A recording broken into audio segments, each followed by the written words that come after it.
brings in his junior brothers, his junior sisters, his senior brothers and sisters, people from his village, not people that are going to better you, but people that you feel, no, these are my people. And that is the other side of politics that is of not good. When people get into power, they feel this is an opportunity to enrich myself, also to enrich my people, and to satisfy where I come from. It becomes politics of myself, my family, my clan, and so on. For me not to digress too much, is for you to get the right people that will assist you. Then those people that have gone to school to study political science, like you mentioned, will not be useless. Yeah. Okay. You put in the right peg in the right hole. Honorable, I just like I mentioned, for example, you are not a professional teacher, you are not trained to be a teacher, but because you have no job, you get yourself into teaching. Okay. So, Ikeku, why did you take to politics? Wow, that's a big one. I got into politics by destiny. I also got into politics by accident. I was in primary 3 when I had this vision. I woke up in the morning and I told my parents I want to become the head of state of Nigeria. Oh, wow. And I was told, for you to become head of state, you must grow up, then you must go to school.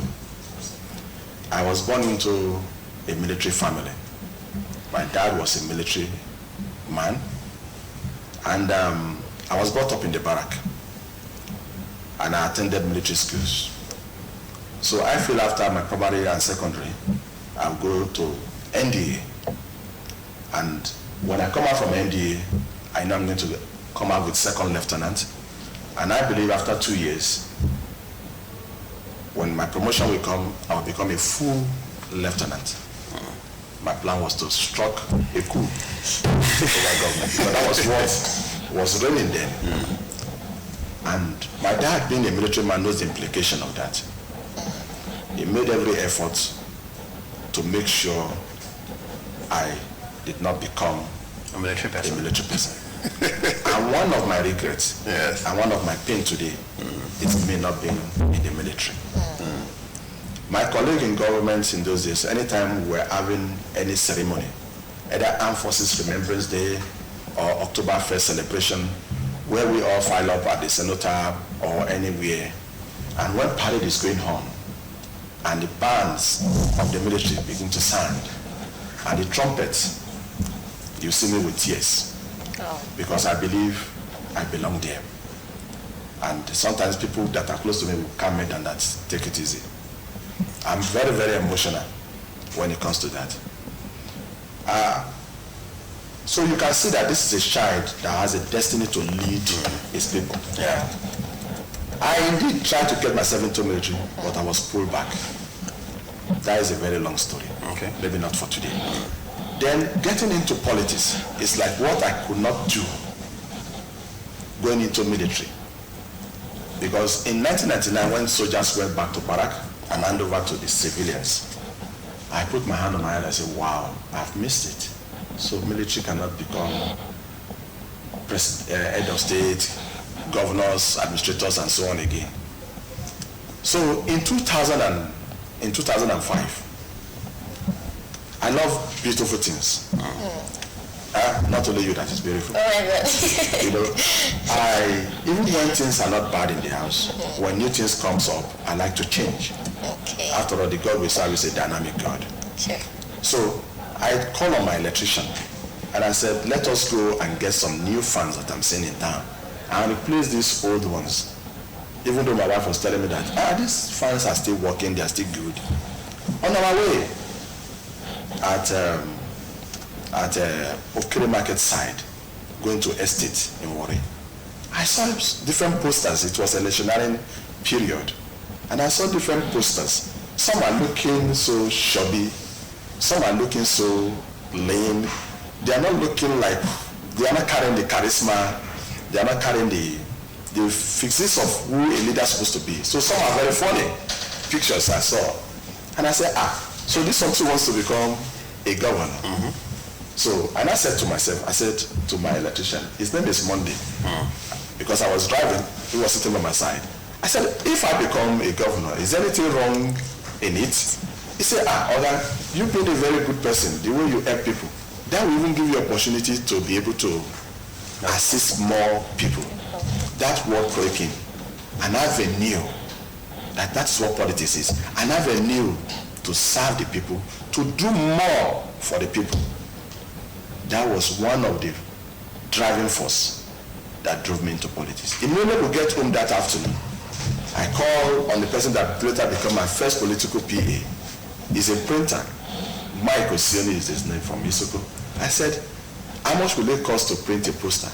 And what will it, entail to be a governor? And that is how I started my campaign.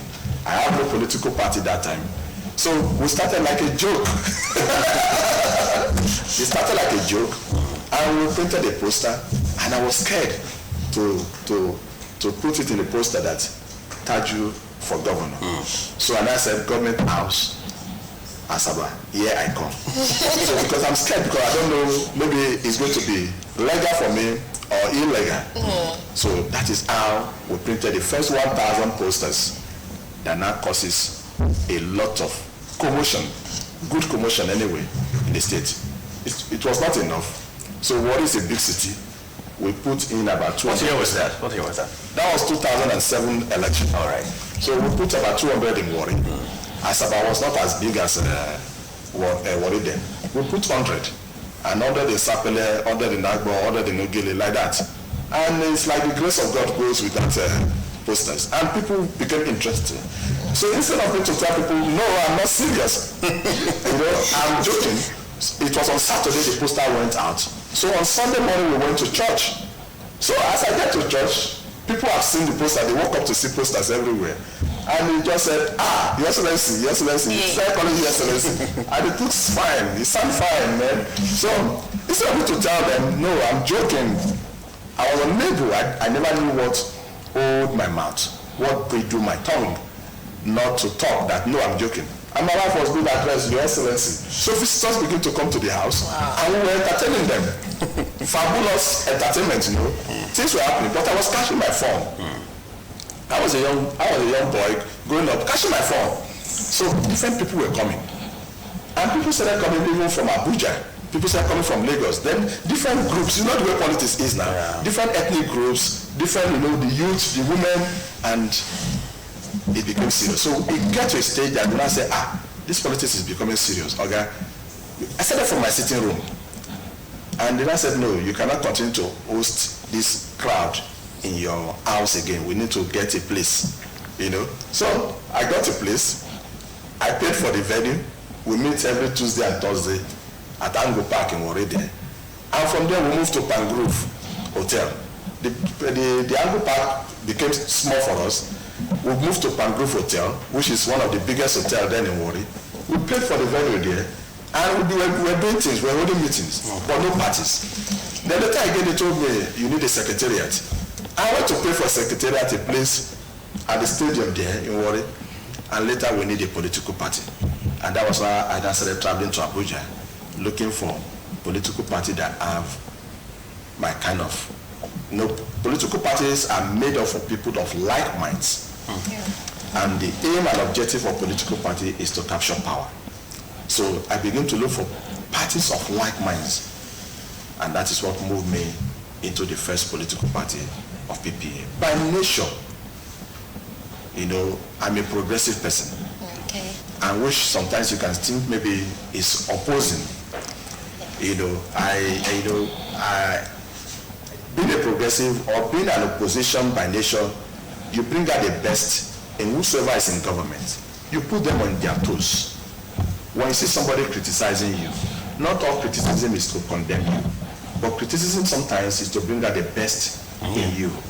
So the best you can do is to say, thank God that there's a spectator somewhere that is looking at you, bringing out things that you do not know about yourself. But in a nutshell, that is how I become a politician, from destiny to joke to accidents, and here I am today. Okay, you made some statements there that did strike me a lot. You said first time you wanted to try the military. Yeah. So you can become the head of state. But then somehow I think destiny, because you mentioned destiny, you mentioned accident. I think accidents are products or starter-ups of destinies. That's true. Basically.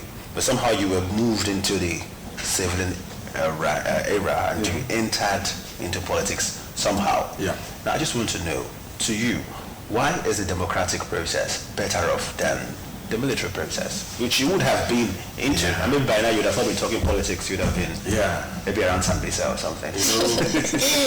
Maybe I'll be around the Sambisa. But today I'll be a general. By now maybe I will have been a major general. Very nice. Maybe I will be brigadier general. And the general will not be in the main battlefield, it's a commander. But mentally you'll be there. Of course. Mentally you'll be there, so somehow you'll have been there. But how do you look at the democratic concept? You see, the question you have is a very, very technical one. Politicians will tell you, and a civil society will tell you that the worst democracy is better than a military regime. And the answer is true. Part of what we are suffering today is because Nigeria has been militarized for a very long time. Let me start from the advantage of the military. They have the advantage. They rule by decree. But in civilian government, you must get approval. You rule by law, by the constitution. You must get approval from the House of Assembly if it is state, if it is federal, from the National Assembly. But as a military person, it's through decree, fiat. I want this, and it becomes a law today. And the military have achieved a lot. Most of the things we have on ground today, my brother, were done during the military era. For example, the University of Lagos during military era, University of Ife, military era, Nsukka, military era, Ahmadu Bello, military era, Jos, military era, University of Benin, military era. Then most of the hospitals we have today, the teaching hospitals and the general hospitals, were the hospitals that were set up during the military era. Some of even the radio stations, NTA and even your own here, were things that were set up during the military era. The roads today that we're applying on that we've not even discovered new ones. Ibadan, Lagos-Ibadan Expressway, Benin or Lagos Expressway. They are all roads that were done during the military era. Ask yourself, what has the politicians, the civilians that has come into government since 1999 with the huge allocation, what have they done for the people? What is the impact? Do you know that the almighty Third Mainland Bridge in Lagos, that is one of the best and the longest in Africa, was done during the military era by Babangida regime? So I'm talking about both administration, I'm talking about both infrastructure, and even during military era, that was when people like your dad, your uncles, they went to school, having to eat 3 square meal with a lot of milk. And that is why they are more brilliant than people like us now. Because then they were just about 2 in their own room. Unlike today, when you go to the university, you have 12 or 14 persons in a room. They eat very well. It is a chicken to 2 persons. All those protein develop your mind. And when you get to school, you're able to assimilate what your teacher is teaching you. But today it is no more so. Those are the things our people enjoy during military era, and a lot of scholarship. Exposure abroad. You go to school abroad, you mix up with the other worlds. When we are talking about the world is a global village, the global village was happening then through opportunity of you interacting with the other world. But today, do we have it again? But again, the beauty of democracy that you say is the best is because you can exercise freedom freedom of speech, like I'm talking. Assume it is during the military era, if I talk somehow, somebody may be at the gate there. And even in the civilian government, some governors and some head of state may decide to behave like a military person. But when it happens, the civil society is there to protect me. That no, this guy has not done anything outside the Constitution. He has freedom of speech, he has freedom of relationship, freedom of association, and freedom of movement, liberty. That is one of the benefits in democracy. But another thing is for you to talk. It's another thing for them to hear you. Yeah. Are they really hearing us?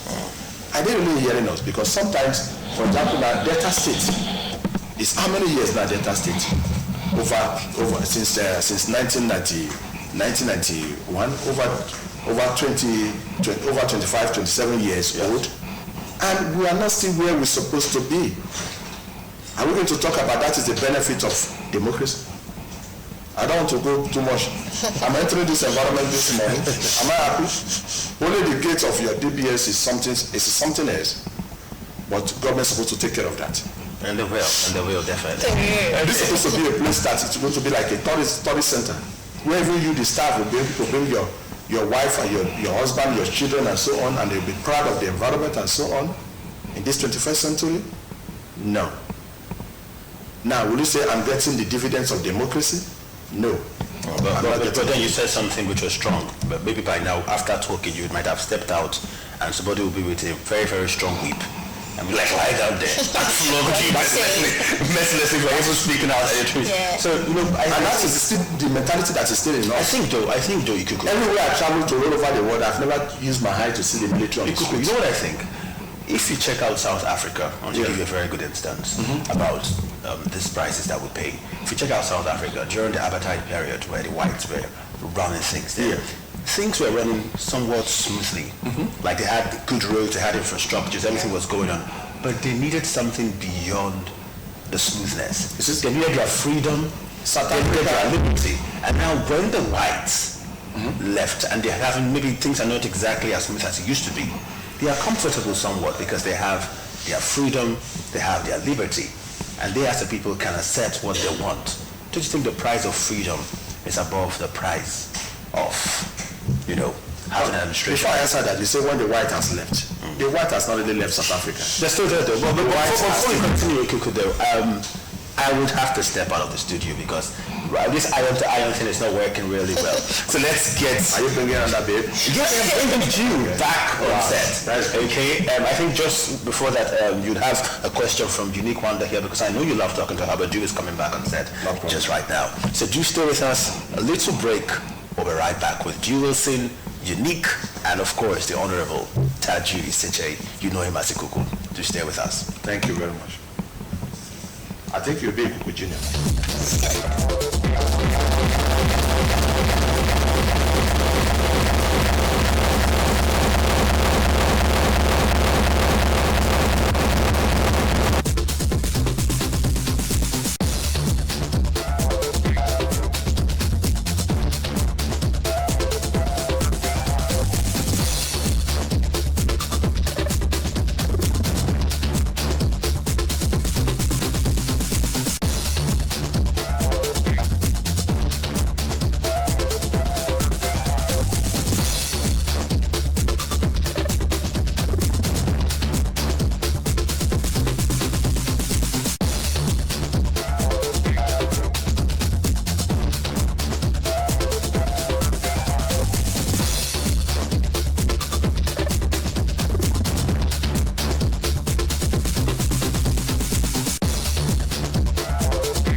We've been interacting with Ikuku himself.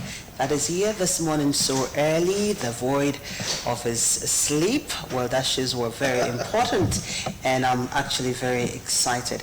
And this is I respect him a lot, but today is just awesome. I have something different for him in my heart for honoring this invitation at such a time. And a Saturday where people are actually getting busy thinking of one function or the other. I said to him, today there's no function for you as early. Your function will be here on OAP's Rendezvous. Yes, Francis did ask the question, and of course, Ikuku was about to delve into that. Maybe? Thank you, my dear sister. You're welcome back. Thank you. You went for break, huh? You took a breakfast? Not quite. I had to ensure that technically we're doing good. Good. Yeah. The South Africa, it's better you take away the Africa, like some of them like to call it South. Yeah. Because that country is not living as if it's Africa. And the whites have not left South Africa. And they will never leave South Africa because some people have been there, their great-grandfather has been there many thousands of years ago. That is the only place they know. And the constitution of that country permits them. Intermarriage has happened and so on. What the white just did in South Africa is to leave the presidency, the leadership, and give to them. Are you getting me now? And they have it. But that does not mean they are the one pulling the string behind. No. The white is still much in control. Who are the people in charge of the economy? It is still the white. They just leave leadership of, just like a figurehead, Okay. and give to them. The reason why you see South Africa is the way it is, I believe, is the long stay of the white in South Africa. By the nature of the white man, they obey exactly what is written in the Bible, that cleanliness is next to godliness. Even here in Asaba, when you find any white man come to rent a place or they are staying in a place, the environment is always different. They stay long in that place and they are part of that place, and that is what you see in development here. You know, our people used to say that the time we got independent in 1960, if the white man knows that we have the oil in a commercial quantity, maybe they would have not left. And maybe that would have been good for us, because even though we are not happy that we are being colonized, but development will come.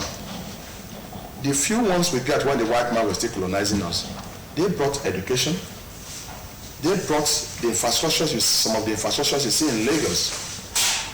That is the benefit of you know, being colonized sometimes, even though we have the disadvantage of colonization. The South African citizens, they paid dearly for it. A lot of life was lost. Okay. And a lot of people, you know, were maimed, and the scar is still in their hearts forever and ever. But for the generality of the people, it's benefit. Okay. Today, other parts of Africa, like Nigerians, were begging to go to South Africa and start a new life. It's because of the development you see in that place. But nevertheless, God has blessed us with human resources, with intellect. Nigerians are great people anywhere you find them in the world. The deputy treasury secretary in America today that will be coming in when Biden will be sworn in January 20th is a Nigerian, a Yoruba man, which is like Minister of Finance here. A Nigerian. We have a minister in Canada, that's a Nigerian. We have a minister in UK, a Nigerian. And we have a lot of people that has won election into the House of Rep and State House of Assemblies that are Nigerians. But our leaders here don't harness the gift they have in the human resources in our country. Ikuku, I know that if we let you, you take it up for 2 hours. No. But to let you know that this is actually interactive, you can call the number 0813-116-5050. And apologies for actually putting that number across very late. But we can still do our bit to see if we have messages for Ikuku or we have comments on the subject politics. So we'll take it on OAP's Rendezvous. And with my colleague, as always, I have Unique Oji very much with me. And she is actually itching to ask Ikuku another question. Yes, Ikuku, who would you say is a mentor in politics? Wow. That's a big one. Big one. What you have right there? You're actually thinking it. I have a lot of mentor in politics. Okay. When it comes to Nigerian politics, my mentor is Chief Obafemi Awolowo, the late Chief Obafemi Awolowo. Wow. By nature, I like to impact positively in the life of people. I don't like seeing somebody, being pain, except I don't have. And for Awolowo, not able to rule this country and went back to his own region and give education to the people. And that is one of the things that made the Yoruba people to be ahead of everybody in this country today, because of education. He that has education, where we go after the person. The former, the late MK Abiola, who was the richest man in Africa during his time, like the way Dangote is now. He came from a very poor home. When he wants to go and marry his first wife, which is Simbiat Abiola, they told him, do you have the money to take care of our daughter if we allow you to marry our daughter?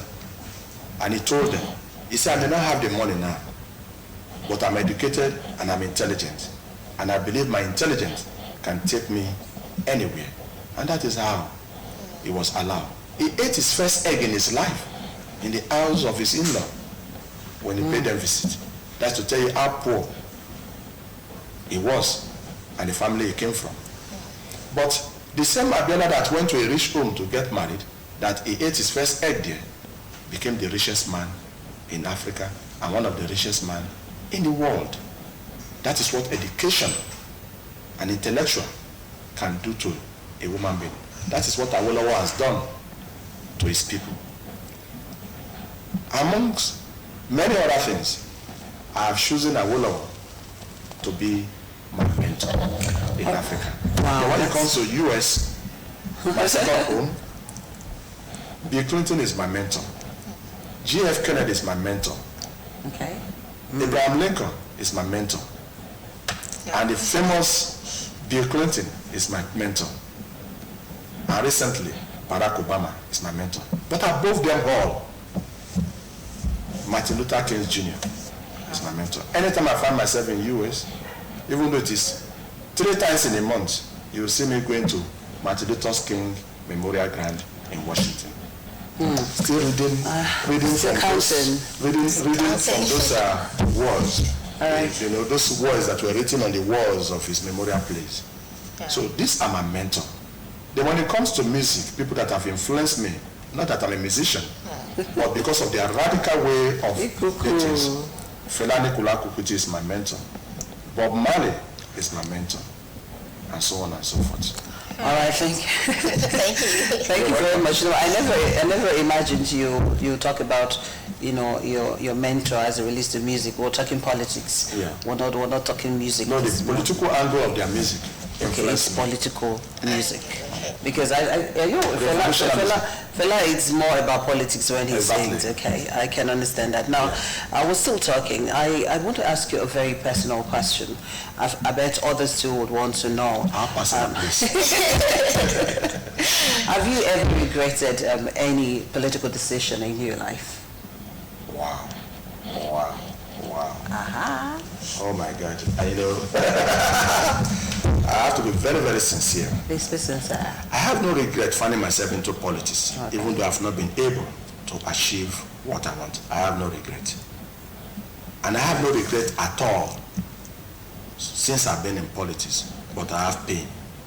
Oh, okay. When I was unable to serve my people of Oshimile South local government in the State House of Assembly in 2019 election last year, because I know my people want me, and something happened, my wish and the wish of the people could not prevail, and I could not find myself in the House of Assembly. It pains me, but not a regret. Okay. Because I believe politics is a game. It may not be your turn today. It may be your turn tomorrow. And it's just that politics is a game, but he said politics is not a dirty game. It's not a game. And it pains me also, my pain also is when you find people, when you find the wrong people in different positions in government, while the people that are supposed to be in position are left behind. Okay, we actually... But regrets in politics? No. No. Sweetie, you have another question for him? Yes, Okay. I want to ask you, Ikuku. You were in the opposition before joining the PDP. Why did you change? Again, okay, let me give you this. You know, there is science to politics. Okay. As a beginner, this is what comes to my mind. And it was for me. I believe it is better for me to be a big fish in a small pond than to be a small fish in a big pond. If I were to go into if I were to go into PDP when I started, I don't think I would be noticed. I don't think I would be known. Okay. So PDP was a big party, and I was in a small party. Okay. But a big fish in that party. I'm causing a lot of commotion, and PDP were hearing my noise. And everybody were hearing my noise, including you, the journalists. Good noise, right? Good noise. Are you getting me now? And I said, there's something about this. Also, I took that small party because I don't have a mentor that mentor me. I find myself in politics, like I told you, by destiny and by accident. So I was teaching myself everything I know about politics today. So I was there also trying to learn. Okay. So and when the time comes, when it becomes obvious that I'm needed, it is my people and the so-called big parties that I say, please, we want you. Come. This is where you belong. You'll be able to achieve what you want in this place. Okay. So that is why you see me find myself in that small party, and today I'm in the PDP, which is big. And when I came into PDP, I'm not being looked at, maybe this is a small person, you know, the respect is there. I respect them and they give me the respect. You will not be queuing like a just JJC, Johnny Just Come. Okay, we're talking about that now. How would you describe as what will you describe as your most important contribution, to Delta State? Wow. You guys come with a lot of tough questions this morning. When I was privileged to be special advisor to the former governor on inter-party relations. And during my time as special advisor, I was privileged to be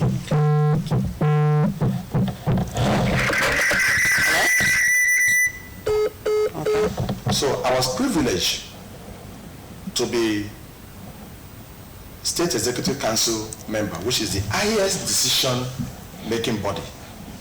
And if it goes to my record, and some of my colleagues that maybe are listening now or watching, those that are commissioners and special advisors like me, they will know that I made my impact in that government. There are a lot of decisions that were reached that I contributed positively to the betterment of the people of Delta State. When you are in a forum and your governor will look at you from his own side and tell you, Honorable, thank you for this. It goes a long way. Yeah.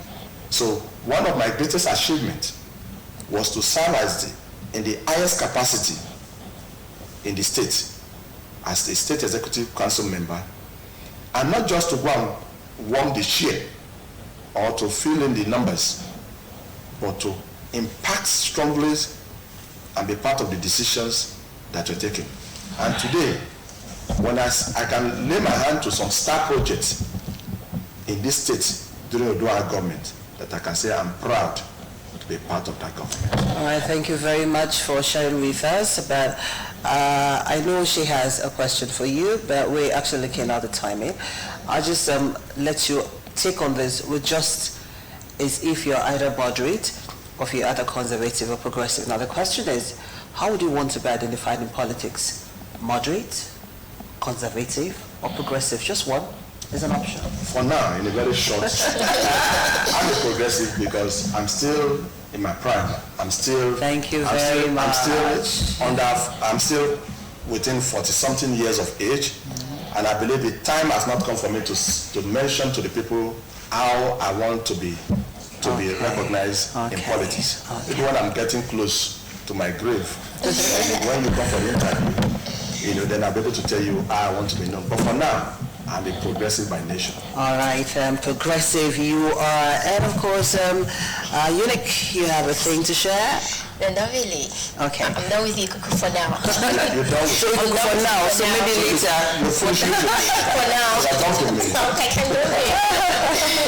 All right, then we've been interacting with Honorable Taju Somono Isichei. He is also known as Ikuku, talking to us so much about politics. Yes, today we've been a very good student and has been teaching us. Not just that, we pried into his political life, and he shared with us some basics about his thoughts on politics. We appreciate you again for coming. Thank you, ma'am. And we know that when we call on you again, you will oblige us. Stay with us. It's still OAPs Rendezvous. Our next beat is The tips. The Tips. We'll be back shortly.